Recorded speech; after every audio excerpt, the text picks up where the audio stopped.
This is FAQ number 4.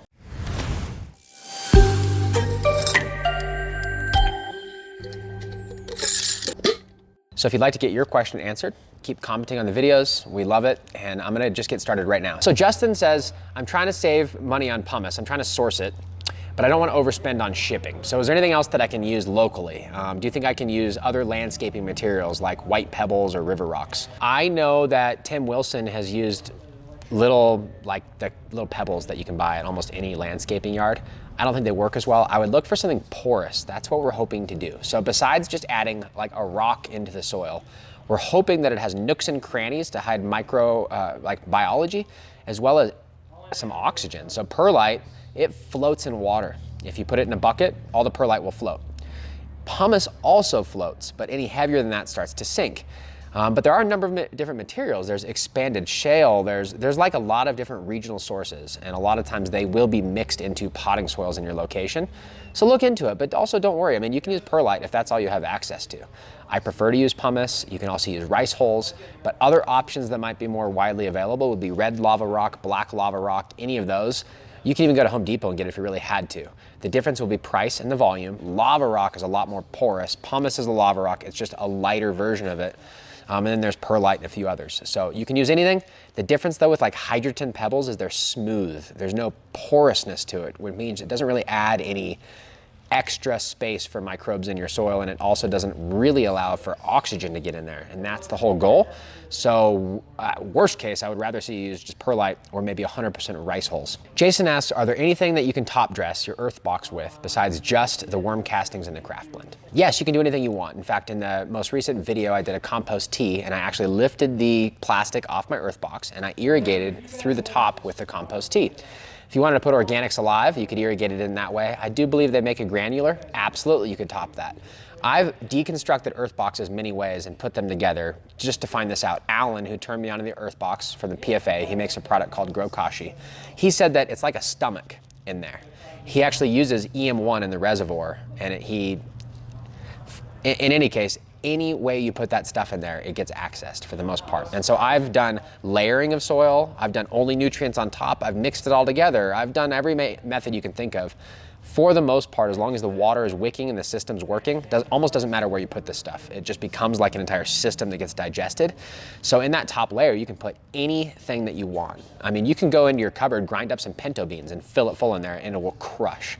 So craft blend is just our version of 15 different ingredients that have a lot of diversity. We're talking like wild flax and alfalfa, and then we don't miss out on gypsum and rock dust, and that's all in the craft blend. That's why I use it as my go-to for almost everything.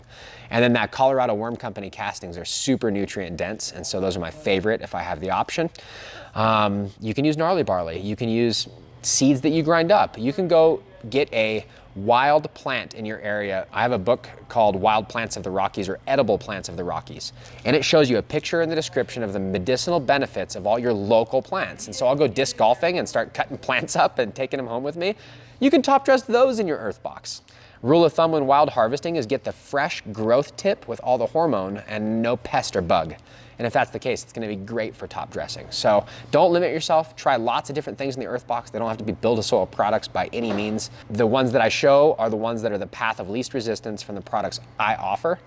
Earthbox work with a million different products. So A. Roy asks, wouldn't adding Rootwise to that compost tea add a ton of microbes as well? Yes. Here's the challenge with the tea. The Rootwise product has already been intelligently developed in a lab where they've done a lot of research for decades. They took indigenous microbes from the healthiest soil, the most productive farms, and they started to identify which ones were working and what kind of community they were in. And so when we get a very successfully created product that has a duplicatability to it, that's part of the benefit. On large scale, you want to deploy it as is. On your home garden, you want to get all that diversity we may not get from our castings. Nitrogen fixers and mycorrhizae and enzyme producers and all of this team that work together. And so if we were to just put that in our tea, that's not a soil, which means that in the water, we may be feeding some of the diversity of microbes to actually cannibalize each other and get less unique. So in survival of the fittest, if we put them to competition against each other in an artificial environment like water, we might just have less diversity instead of more. But what I'm certain of is that if we multiply what we have in our compost to the best of our ability, whatever diversity is there, now we add a product that we know is already proven to be a standalone. You don't even need compost tea. You add the root-wise. Now we're getting a whole nother level of diversity because we've got the mycorrhizae, nitrogen fixers, everything that comes in the root-wise. And we're adding that simultaneously to the diversity of our tea, and we're immediately deploying it. This is similar to the thoughts that Eric shared with me from Eric Lancaster at Terraganics. They make EM1, effective microorganisms, kind of the most original probiotic, and it's a liquid. He really discusses how adding that to a aerobic compost tea, this is an anaerobic product, EM1, it's without oxygen, where your tea is with oxygen. He says brew it the whole time, get your diversity, and then add your EM1 at the end. Now you're getting, like nature does, the best of both worlds. That's how I think of adding the root-wise. In any compost pile, you're gonna have actively aerated spots, you're gonna have dead spots that are using fermentation and anaerobic composting, and all the worlds interact together, as best as I understand it. So I hope that helps. We don't recommend brewing the root-wise products. They're already perfect as is, or as close to it as we'd like. We recommend adding that after so you get the best of both worlds. So Cody asks a question that we get a lot. I'm new to your channel. Do you guys offer any products that I can top dress or feed my plants in cocoa and skip the bottled nutrients? I know there is stuff that works like Gaia Green. Is there anything similar to that? I could say yes and try and sell you products that would go with your cocoa core, but it's a total paradigm shift. And it's nowhere near what we're trying to accomplish. I don't think the two worlds work very well together, meaning when we're feeding in cocoa, the benefit is that we can push nutrients through it, flush them out, reset it to perfect, and have just an amazing amount of growth from this medium using synthetic nutrients. And that's why people like cocoa for hydroponic growth. They like it for soil too, right? But it's different. That's soil building. We're not talking cocoa core, straight up. So when you add cocoa, whether you add perlite or you just do straight cocoa or you add some worm castings, what we're doing with that is we're not really building a soil, we're just creating a medium to hold nutrients. And so now if we start packing nutrients in, we're kind of trying to make a soil out of cocoa. And I can't promise you that you're gonna get a steady release of nutrients, because now we're trying to make like cation exchange and soil interchange happen in a hydroponic medium. And so the best I could say was you could build a super soil, you could build a living soil while using cocoa core. But you can't just take a straight cocoa core grow with smaller bags, top dress it, or add in some sort of mineral and then skip your feeding.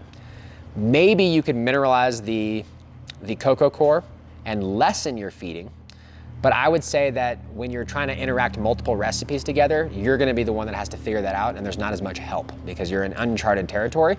And so I would say, get off the fence and come over to the living soil side and just do that. If you want to do cocoa, do that. So Caleb says, do you sell lactic acid bacteria? We don't sell a labs product. We teach how to make it. You can check out an old YouTube video. There's a lot of information we used to share from Gil Carandang. I don't think his website's even out anymore. But the reason why is I prefer to just use amino acids. So if I'm after a lactobacillus serum, it's usually because I want kind of a high protein liquid. I'm also after the benefits that lactobacillus offers. And so I like to split that up in two modes. If I'm after the high protein, the whey, so to speak, the liquid that comes out of cheese making is like this. It's high in lactic acid, and it also is high protein. You can dry it out, make a protein shake. So in that regard, I'd rather just use amino acids. I get a phenomenal plant response. We have soy aminos, fish aminos. They're incredible when it comes to the nutrient side. But for the lactobacillus side, our malted barley is off the chart in lactobacillus. The Kashi blend has malted barley plus the EM1 that has lactobacillus, two different ways. I mean, it's an incredible product.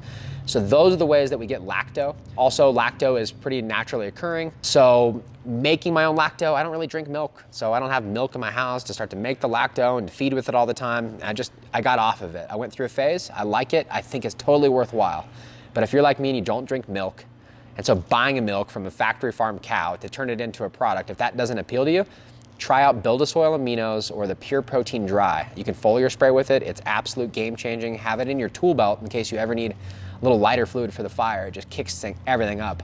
And then from the biology side, grab some Kashi blend or malted barley, and you're gonna have tons of lactic acid. And you can look at our malted barley. We have the test results on there, and one of the things we tested for, it actually talks about this lactic acid. So check that out. And I think I have time for one more question. Jason says, for a 4x4 tent, should I get the Cypress 6 or the Cypress 8? Cypress 8 absolutely works. I've done it. If budget's a concern at all, the Cypress 6 is perfect. It'll absolutely crush. With the 8, I was able to be lazy, put it up at the top of my tent, crank it up, and just not adjust the light. With the 6, it would be more than enough. I would just maybe want to lower the light during the certain phases. I hope that answered your question. You can't go wrong either way, but more power is pretty nice. And I think it's really high par, so you don't always need that. Most LED manufacturers would probably offer you something more in the Cypress 6 range. It's probably a better comparison for budget. I wish I could answer them all. So again, if it's important, we do have crew that can help you here. You can also skim through. We've answered a lot of these questions. We have blog posts, but keep asking. And I swear, if I see your question multiple times, I will get to it throughout this series. We have a lot more videos to come, and we don't plan on stopping with just this series. We've got some really cool series in the works where we're gonna tell you way ahead of time. Maybe you can do it with us. We also are gonna do more rounds in the 10x10, so we plan to answer thousands of questions and document this so that we can share the answers with you and maybe ease the pressure off of our phone system a little bit here too. So, well, thanks for watching this FAQ series. It's been really fun, and we'll see you on the next one.